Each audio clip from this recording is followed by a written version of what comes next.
Hello and welcome to the Everything is Black and White podcast. I'm Andrew Musgrove, joined by John Gibson for the match preview. Yes, John is coming to you twice this week because Newcastle United have a very busy schedule. They've got Bournemouth at home on Saturday, but first it's a small matter of Wolves at St James's Park on Wednesday night. John, welcome back to the podcast. How are you keeping? Are you well? I'm keeping very, very well. 8 wins on the trot means I'm in the peak of health and looking to make it 10 before the week is out. How about that? We can make it 10 wins on the trot before the end of the week. Absolutely fabulous. Let us just dream while we can. Yep, it could be 10 wins on the bounce, as John says there. Wolves will be no easy task, though. They've found that new manager bounce, which has eluded some new appointments in the Premier League this season, but not Vitor Pereira. 5 games he's had, he's won 3 of those. They found that new manager bounce, John. It's not going to be as an easy task as it would have been had the old manager been in charge. No, but it wasn't an easy task at Manchester United. It wasn't an easy task at Spurs, and it wasn't an easy task at Arsenal. And I'm certain Wolves will be sitting down there and say, we've been doing great, but it'll not be an easy task at Newcastle. Yeah, certainly so. And Newcastle United in this run of form are certainly a team to be feared. And for all Wolves beat Leicester, they beat Manchester United, they did lose badly to Nottingham Forest 3-0. And as weird as this is going to sound, John, it's Nottingham Forest who are more on Newcastle United's level this season than Manchester United. So it shows you maybe what a little bit to expect on Wednesday. They've done all right against the worst sides, but going up against the big boys such as Nottingham Forest, such as Newcastle United, maybe we should be expecting a win. Oh, I think we should be expecting a win, and there would be something sadly wrong with us if we weren't. It doesn't mean it's going to happen automatically, but we should be expecting it. We should be wanting it. We should believe it's going to happen, and I hope that Eddie Howe and all the players do, and I'm certain they do because they're in the sort of form which is, extraordinary.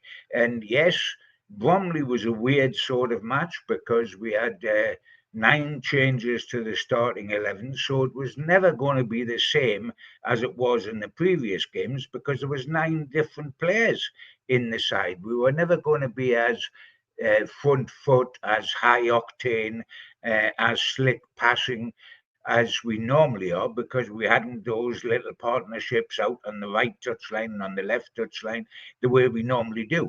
We hadn't Isak playing centre forward. So it was obviously going to be a little different, but the eventual outcome was exactly the same, another win. So it keeps the thing going, but we're reverting to nature. When we play Wolves on Wednesday night, we're reverting back to our normal starting 11. So we would hope that it would be normal service resumed. Newcastle could make it 8 wins in a row in all competitions for the first time in 20 years if they beat Wolves. Eddie Howe was asked about this in his press conference this morning, and he said, I don't think we can look 2 games ahead. For me, it's always one step ahead, making sure we approach the game in the right way. There's dangers to winning games, warning signs you need to be aware of. Mr. Eddie Howe, diplomatic and modest as ever. Yeah, I mean, he's absolutely right to say that because, that's when your banana skin, the phrase you used to love, comes out if you look too far ahead and you slip up before you get there. But of course, we aren't restricted by such feelings, and we do look ahead. And I've certainly looked ahead at the fixtures to come, and it's frightening where this run could go for us before we hit a difficult February. Um, but it is terrific. We've gone from 12th to 5th in the league. We've gone to the cusp of the League Cup final at Wembley, and we're in the fourth round of the FA Cup with a very good draw.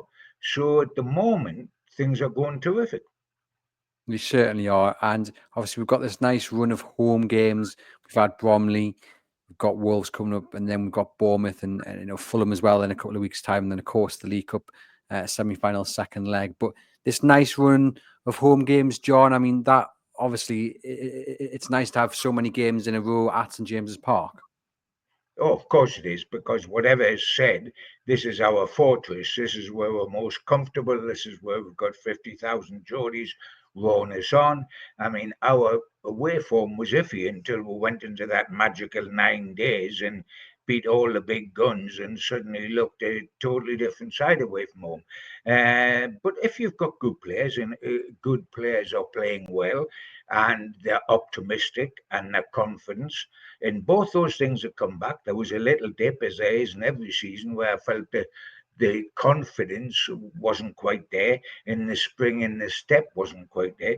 They're right at the top of the tree at the moment, and things are going terrific.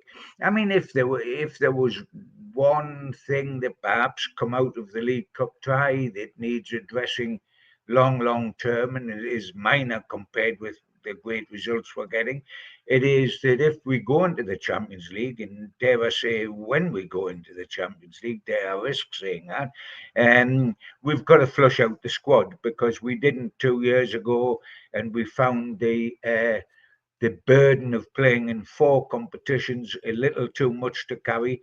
And we looked at the fringe players, for the want of a better word, like Almiron and Longstaff, Barnes and Kelly, against Bromley. And for me, they fell short.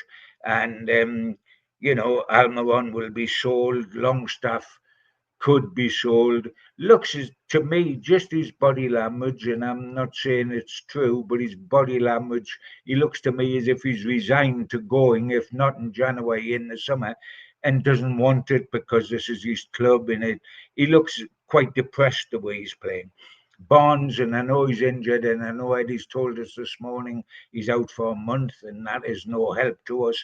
But I think he's been a disappointment since he come. Goals apart, and he can score goals, but he's been a disappointment. Kelly is yet to show why he came, why he was worth taking even on a free transfer. So we've got to beef up the underbelly of the squad without a shadow of doubt. But the starting 11, when they're all fit, is excellent. You can't go through a season on 4 fronts just on your starting 11, but it's terrific. And let's really rejoice in that and get optimistic because of that.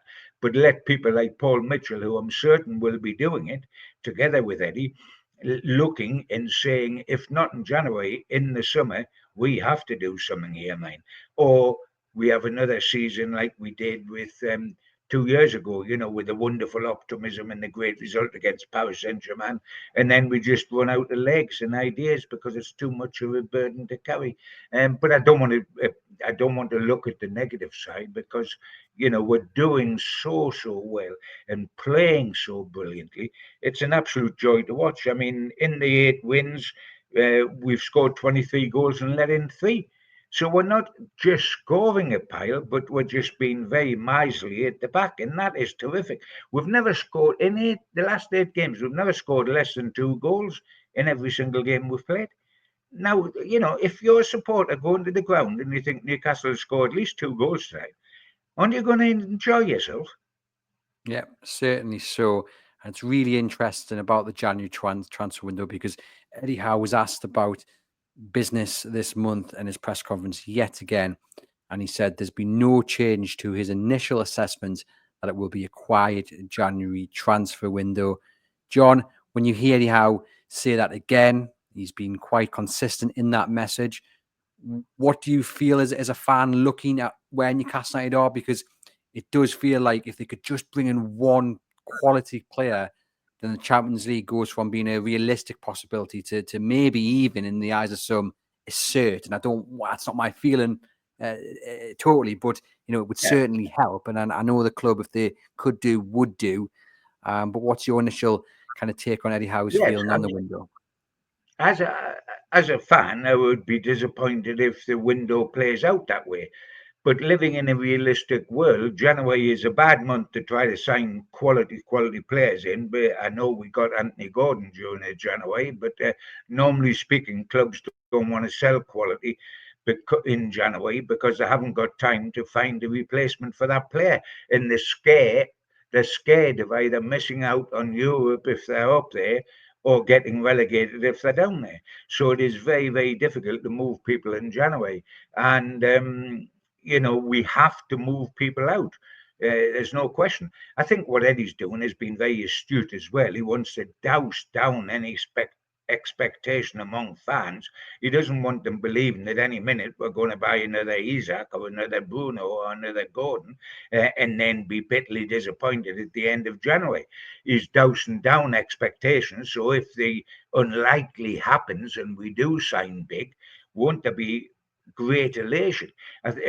But I can understand why he thinks it'll be a quiet month, and I think it probably will be. What it hasn't to be, without a shadow of doubt, Andrew, is a quiet summer. Yeah, indeed. And the news today that no clubs in the Premier League have been charged for breaching PSR rules for the 23-24 season will be good news, of course, for Newcastle United. And hopefully in the summer, that means that the restrictions that they're currently facing will be loosened slightly, and we will see them strengthened substantially as they haven't done in recent windows. But we just need to quickly talk about... Go on, John. Sorry, Andrew, we had to think, didn't we, that there was going to be no danger of Newcastle United being in trouble before this announcement this morning, because, by Jove, I mean, they sold in a blind panic with Anderson and Minter, and they've been as miserly as possible to stay within the rules. They haven't bought anybody for yonks. So, you know, if they were going to be in trouble after that sort of consideration in the transfer market, it would have been unbelievable, wouldn't it? I mean, I didn't expect for 1 second would be in trouble. What I'm wanting is, as you rightly say, to be more relieved in the summer, to be able to go on and do things then. I mean, one of the great things about this transfer window is, if it happens, and I expect it to, keeping Dubrovka. Because, and that's quite a staggering thing to say, because we've been advocating, and I include me in this, in the past, that Dubrovka is one that we could let go. And of course, we could have under different circumstances. But now it would be absolutely dereliction of duty to let him go at this stage, with Pope still not fit enough to play today or Saturday or whenever, and also the backup to Pope. You know, he had to stay. I mean, the interesting thing with Forest lashing on the way they're doing, and you know, 2 years ago the surprise team was Newcastle that made the Champions League. Last year the surprise team was Aston Villa. This year it's threatening to be Nottingham Forest, and I'm not saying yet that Forest are going to make the Champions League, because as it happens, starting with the game against Liverpool tonight, they've got a real tough run of games. I think they've got about 8 or 9 games. There's only 2 that look reasonable on paper, Southampton and Ipswich, but to play all the other big sides on the bounce, we'll find out, and that includes the return game with us after we won 3-1 down there. So we'll find out whether they can sustain this run or not. But they must be thanking us, you know, for our help, because 3 of the stars they've got this season, Matt Sells, our old goalkeeper from way back, who's been brought in and has been a sensational shot stopper. Elliot Anderson, of course, and Chris Wood. When we sold them directly, Anderson and Wood. And what did we get in return? The Greek boy at about £20 million to sit as our third choice goalkeeper. So they think they've done good deals with Newcastle United, John Joe Shelby apart, in that we've helped them to where we are. But we beat them comfortably down there 3-1 in the league. We knocked them out earlier, albeit on penalties, down there in the League Cup, and they've still got to come up here. So, you know, the fat lady hasn't cleared her throat yet. Never mind start singing. So there's a lot of things can happen between now and the end of the season. And Forest aren't home and dry, although you've all got to admire what they've done. Yeah, but all the more reason that Newcastle United need to keep on winning and keep on this great run, because you know Forest, as you said, in a really strong position. Chelsea above Newcastle United by a point. Newcastle currently in 5th on 35, but Man City, have they turned a corner and found their feet again? Bournemouth not too far away either. So it's still quite congested from Chelsea downwards, down to really Villa in 8th. And Forest have got a bit of a gap, but you want to keep up with the likes of Forest and Arsenal, who are on 40 points. So hopefully Newcastle can continue the run on Wednesday against Wolves. They might have to do it, though, without Alexander Isak. People who were at the press conference have kind of said how didn't come across too certain that Isak would be back on Wednesday. He's going to train today, which is Tuesday. That'll be the first time he's trained since the Arsenal game, which, of course, he was withdrawn midway through the second half. Now, that is a big, big worry because Alexander Isak is front and centre of this fantastic run of results for Newcastle United. I mean, he would be gunning for 8 consecutive games to score if he played against Wolves and did indeed put the ball in the back of the net. I mean, John, if he misses out, just how big of a blow is that? Well, it's the blow we've been talking about for a season and a half, about needing an experienced goal-scoring centre forward in case this happens. Um, I've, I mean, honestly, I can't see if he's in with any chance of playing. I can imagine him playing on one leg with a crutch. You're not going to go in without Alexander Isak. I think Eddie's been cautious for 2 reasons. First of all, that's what he does. Second of all, he gives absolutely nothing away in a press conference unless he's got to toss one morsel to keep we're all happy, and that was the Harvey Barnes information. But on the big injuries, Murphy and excuse me, Bachman and Isak is is typically um, sitting on the fence, not saying. I mean, the famous phrase that comes out every week, apart from "he's in a good place," which is a phrase Eddie adores, is "we'll see how he goes today." When asked ever on a situation with injuries, he says, "We'll see how they go today," because it's in the morning before training. Um, I mean, it would be horrendous. I'll be staggered beyond belief if Isak doesn't play. But we've known the position for an awful long time. Newcastle have flown by the seat of their pants. They got caught with Nick Pope being injured after last season, injured again for a while this season. Has got away with it, but didn't get away with it much last season. Dubravka looked shaky, but he's come in this season and looked absolutely terrific. Could they get away without Isak? I think that's the one position above all, Andrew, where they couldn't where they would be most badly hit if a first team player went down injured. Because whatever we say about Asula and his wonder goal against Bromley, and it was a wonderful strike, and the kids got unquestioned talent. But if we are realistic, not harsh, just realistic, the rest of his game, it was totally apparent, and remember he was playing a League Two side, it was totally apparent that he is raw. He will probably become a top player. He's got all chances of becoming a top player. But supposing Isaac was out today for the next 8 games, like Pope's been, with Callum Wilson not starting at all this season and starting about 2 in the last 12 months, and Usula at this stage of his growth, would you want to rely on those two to get us through to the Champions League? I'm sorry, but I wouldn't. And that's not a condemnation of Utsula. The finish was absolutely top draw. It was Superman. But the rest of his play, I mean, the equaliser we got where he stumbled into the keeper and the ball broke and it was recycled and we scored. He is going to be a good player, but he is not ready for regular Premier League football as of today.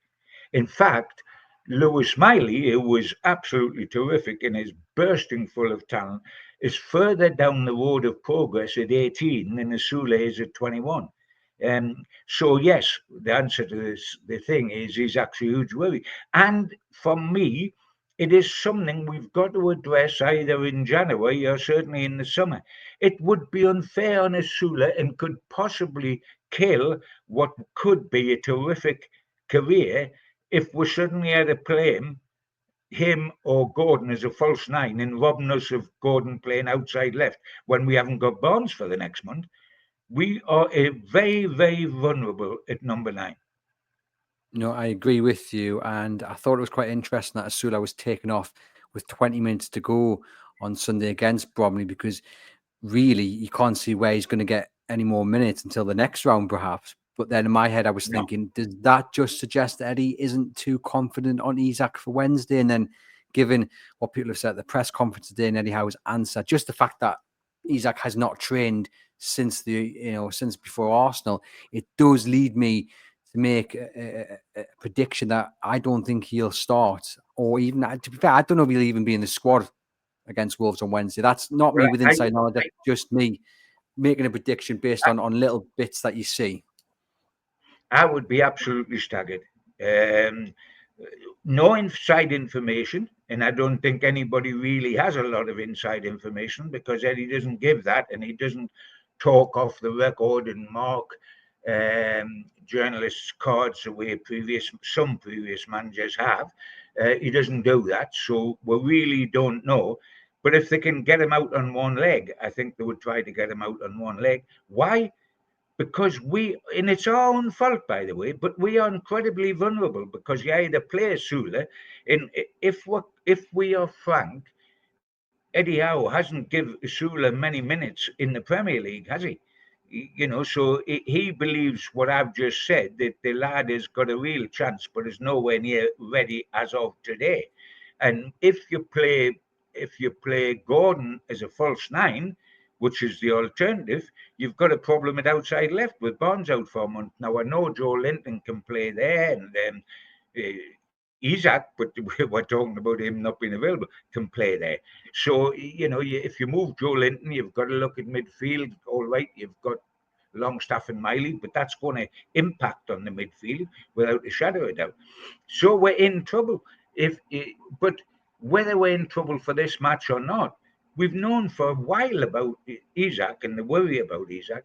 But I wish to be optimistic because we're in such a wonderful run, but I'm not ready to automatically think doom and gloom and we're not going to see Isak at all tomorrow night because I don't want to be depressed until I get the team sheet tomorrow night. Yeah, well, unfortunately, I'm not as optimistic as you about Isak's fitness. I think Gordon will probably start up top, and then there is the question of who starts on the left. And it's a domino effect, isn't it? Because as you've just said there, it's not just losing Isak if indeed he doesn't play, it's then moving players who are in great form out of their favourite positions. And it's that kind of rolling momentum of a negative aspect when it comes to the team sheet, which is a real shame. But hopefully I'm wrong in my prediction and Isak does indeed start.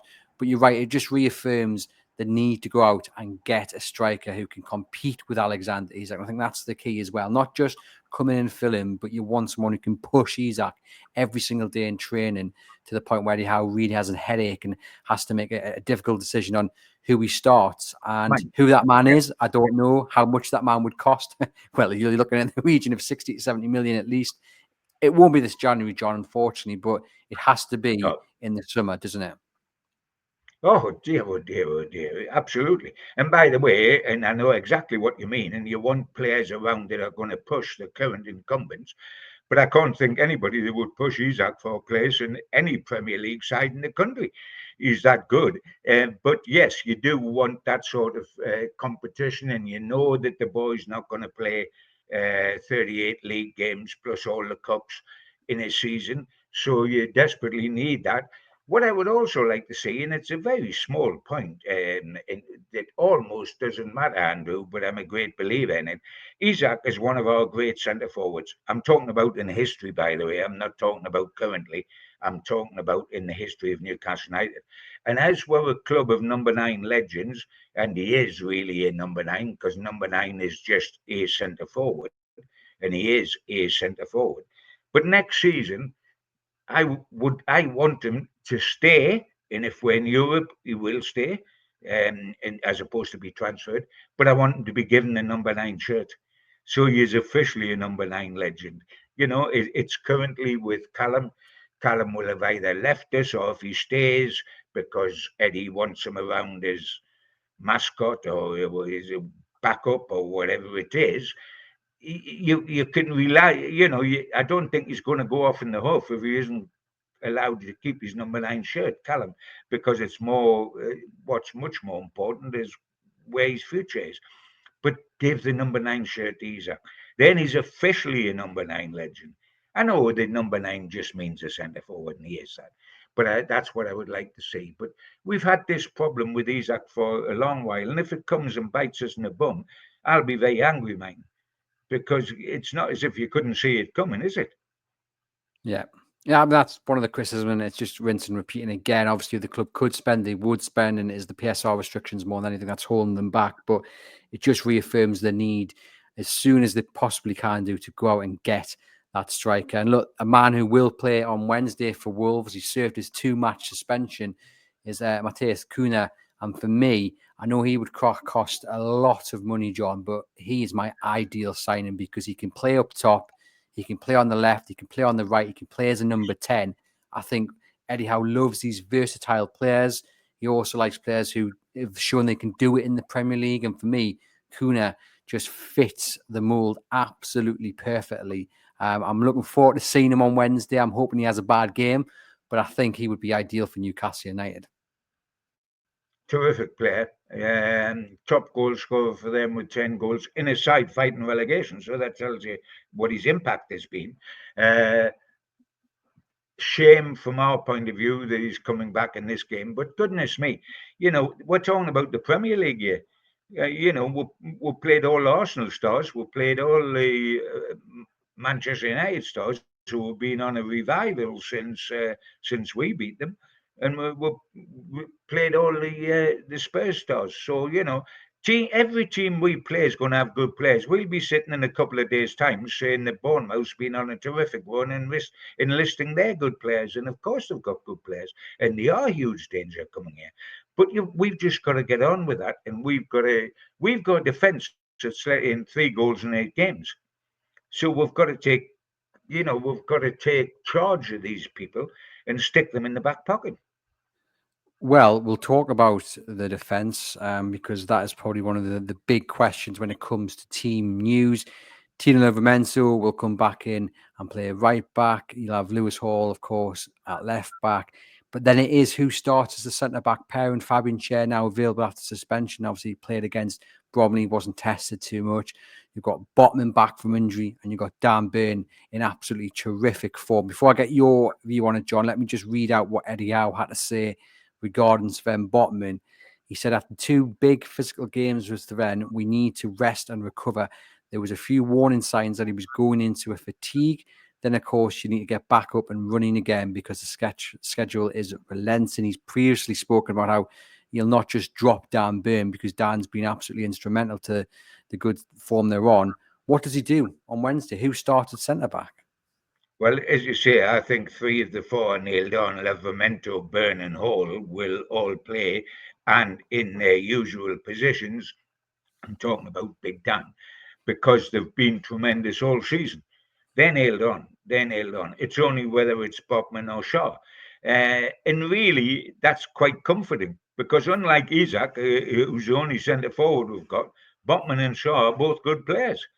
So, and I don't think, this is just my thoughts, I don't think Botman will be capable of playing 2 games in 3 days, having already played those 2 games close together, which is what we'd be expecting with Wolves and Bournemouth.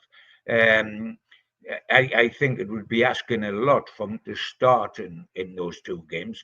So I think he'll start in one and not in the other. And that's up to Eddie, who will be looking at the opposition, who he's up against. He'll be looking at if he doesn't start on Wednesday night and he gets another 3 days training, having had a rest over the cup tie, will that make him more beneficial? So start him against Bournemouth. That remains to be seen. But really, I'm not too worried about that because Botman and Shaw, they're different players, but they're good players. Botman's all round absolute quality, the future of the club because of Shaw's age. Shaw and the ball's phenomenal. Um, I'm not worried. I'm more worried about Isak. I'm not worried which one plays centre half, but I think that Botman will not start both the games. I think it'll be Schär and Burn on Wednesday, and then maybe Botman might feature against Bournemouth Yeah. on Saturday. Into the midfield, in an ideal world, it's Joelinton, Tonali, and Bruno. But as I've said there, I just got a feeling Isak isn't going to be available for Wednesday. So my midfield 3 would then become Bruno, Tonali, Miley, with Joelinton out on the left, Murphy on the right, And unfortunately, as much as it pains me to say it, because I am the founder and chairman of the Do Not Play Anthony Gordon Up Front, please, Eddie Howe Club, it would be Anthony Gordon up front because that's the only thing he can do. Yeah, it would be Anthony Gordon up front because, as you say, there's not a realistic alternative. What's your alternative at outside left? It really is only Joe Linton, and he would fill in okay at outside left. But then you've got the whole of midfield because we've just talked in this 7-match run before the team was all switched around against Bromley. The emergence in the balance created in midfield with Bruno, Tonali, and Big Joe was absolutely perfect. It has been the basis of what Newcastle United have become. So you disturb that very, very reluctantly indeed. But probably the only way that you could get round the lack of Isak would be to disturb it and put Big Joe outside left. And then you've got the choice between Miley and Longstaff. And Longstaff's body language at the moment is terrible. And he looks as if he's got the whole of the world on his shoulders. Miley played terrifically well. He's a young lad full of potential that's going to have a terrific future at this club. But at this stage, an 18-year-old boy, and remember his terrific performance was against a League Two side, but he's quite capable of playing in the Premier League. But you can't tell me it's a slight step down in that midfield if you've got to stick Lewis in there instead of Big Joe, because you lose the physicality, the legs. And if Lewis Miley lacks one thing, and everybody in the world lacks one thing, apart from a handful of players who have become world superstars. My concern would be putting Miley with Bruno in that midfield because neither of them have got good pace. Neither of them are quick. People can run off them because they're not quick. And if that's okay if there's only one of them in there. If there's two of the three that aren't quick, and Newcastle are quick in transition, it's not so much with the ball because Miley's fabulous with the ball. It's when players are attacking us in the midfield and running through us. So that would be a very slight concern. But what a wonderful, wonderful young player Miley's going to be. But I'll go back to what I say. Let's pray Isak makes it, and then we've got a proper team now. Yeah, indeed. Let's hope I am wrong. I think if I'm not, though, it'll probably be Joe Willock in Eddie Howe's midfield three, if indeed Joe Linton has to move on to play on the left. Eddie Howe It could be Joe. Is Joe going to be fit? Yeah, Eddie Howe said he was hopeful on Willock, Botman, and Murphy, and that they were rested more than anything for the game against Bromley. So that's some positive news. Yeah, I mean, poor old Joe. Like he's. Yes, I would think you would go with Joe Willock ahead of Miley, to be truthful, because Willock and Joe Linton work well down that left side, and I think Willock would get in there. I wasn't sure whether Willock would make it fitness-wise. He's having a terrible time with injuries, isn't he? It's one step forward and two steps back all the time for the lad. I mean, he's crying out to need a run of games. He's crying out for it, and every time it looks as if he might get it, something crops up and it doesn't happen for him. So I've got great concern about him. But I would think, despite Miley's superlative performance, Eddie would take into consideration that Miley hasn't played a lot since his injury last season. This is the Premier League, not League Two. Willock is an established Premier League player when fit, and would probably start with him and would see Miley off the bench. But the bottom line is, whatever happens, if Isak's not there, that is a monumental blow. Yeah, it is indeed. But fingers crossed, my concerns don't become a reality. Just a reminder, ladies and gents, that this episode is sponsored by NordVPN. Thank you to NordVPN for their support, and thank you to you guys for your support. Everyone who's subscribed and taken advantage of the heavily discounted offer, you are really supporting the podcast and allowing us to bring you all the content that we do for free, which is absolutely brilliant. If you haven't signed up already, hit the link in the podcast description box. Keep yourself safe. One subscription can be used over 10 devices. The monthly subscription costs about the same as a premium price of a cup of coffee on the high street. So you've got a value for money deal rather, and you can keep yourself safe and you can protect yourself and support the podcast. I'm tripping over myself, John, because it's such a good deal. That's what's happening there. Yeah. Would you hazard a guess, and I'm not for one moment, John, suggesting that you were around at this time when this happened, but would you like to hazard a guess at the last time Newcastle managed a league double over Wolves? Well, now there's a thing. I mean, we've just managed a league double over Spurs. We've just managed a double over Arsenal, albeit in two different competitions, the Premier League and the League Cup, and we're on a double here, of course. So what you're telling me is that when you say you've given a clue that you're not suggesting I was around to say it, it's a heck of a long time ago, which is a real surprise. Um, uh, so I'm going to say it was probably sometime in the 30s. Even further behind than that, John. So they're looking to complete their first league double over Wolves since the 1905-1906 campaign. Good gracious. I just missed that game. That's how I didn't remember it. Yeah. Well, there you go. I mean, that's startling when we think of what Wolves have been in recent years. What is equally startling, and here's a little thing fun for you, is we're delving back into time, that exactly 70 years ago, 1954, Wolves were champions of this country when they had the great players like Billy Wright and Bill Slater and Bert Williams. And did you realize they were the absolute reason that the European Cup come into fruition and exists? And the only reason we won the FEARS Cup in '69 and are looking for Champions League this season is because of Wolves. They played Honved, who were the great club side of Hungary at the time, and Hungary were the great international side. They played them at Molineux in front of 55,000 under floodlights, which were a real novelty at that time, 1954. They were 2-0 down at half time. Honved was playing them off the pitch. They won 3-2. All our press called them champions of the world.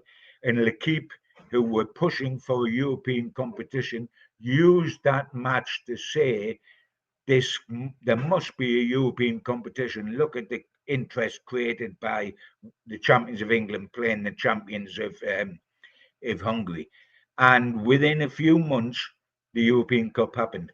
And that's exactly 70 years ago, December, last month. And at the moment, Wolves are selling replica shirts of that 1954 game with on Wolves v Honved on the badge, selling them to all the Wolves fans. So what I want to do is thank them immensely for what they did in bringing European competition here, and then I'm wanting to smack their golden backsides tomorrow night at St James's Park. And send them hurtling towards the championship in the process. But Newcastle United, here's some more stats for you, John. And Newcastle United have won each of their last 5 Premier League games, as many as their opening 15 league matches of the campaign. The Magpies last won 6 successive matches in the league in December 2022. Wolves have won just 2 of their last 16 away games in the Premier League, drawing 5 and losing 9. And coming into this round of matches, Wolves' Premier League games have seen more goals than any other side this term. All 20 of their games this season, at least 2 goals have been scored. So there we go. Newcastle scoring goals, and Wolves tend to have games with a lot of goals. Hopefully, it is Wolves conceding them on Wednesday night. John, just talk to us then about how this one is going to go. What is your prediction? That's a good question. Despite the Isak situation being the way it is, and I'm still clinging to passing flotsam that he will be out there in the starting lineup and terrorising them once again. I prefer to believe that this situation. Get up off your bed of nails and walk. Um, but regardless of whether Alexander plays or not, I'm taking Newcastle to win. It'll be a lot tougher without him than it will be when with him. But in any case, with them in the little honeymoon situation, it's not going to be easy. We all realise that. The harder game, to a certain extent, in deep down inside me, is Bournemouth, who are on a terrific run at the moment. But with or without Isak, I think Newcastle win. It could be 2-1 without him and 3-1 or 3-0 with him. And he will make that much difference because we haven't got good backup. But I'm taking the run to keep going. I don't think this is the match. And it's interesting because I always remember when Newcastle were promoted, the Entertainers, on the birth of the Entertainers, Andrew, were promoted into the Premier League and then took it by storm. We set something of a club record of 10 successive wins at the beginning of the season by going to Sunderland and winning at Walker Park, which was a huge, huge result. It was a club record number of wins at the beginning of the season. We were all elated. We returned to St James's Park for a home game against Grimsby Town and lost. So, and that was the entertainer side. By the way, we went on to win the championship by the length of the A1, but we lost the next game. So there's always that little thing you in the back of your mind. Well, it's funny you should mention that run because we were talking about that in the office, that actually people tend to forget that they won the last 2 games of the campaign before as well. So it wasn't just the magic number 10, it was actually 12 games or maybe even 13, that actual run, if you don't count the gap in between. But hopefully Newcastle United can continue on that path to history with this, with another victory on Wednesday against us. I am going to back them to do it, even without Alexander Isak. They still should have enough. As I've said 3 or 4 times now, hopefully my concern does not become a reality. And Isak not only starts, but hits another goal, which would be a record for him. Thank you very much for tuning in. Thank you to John, as always, for popping on and bringing you the match preview. Me and John will be back on Thursday to look back on the game against Wolves, hopefully a victory, as well as look ahead to the game against Bournemouth on Saturday. Until then, we'll see you guys very soon.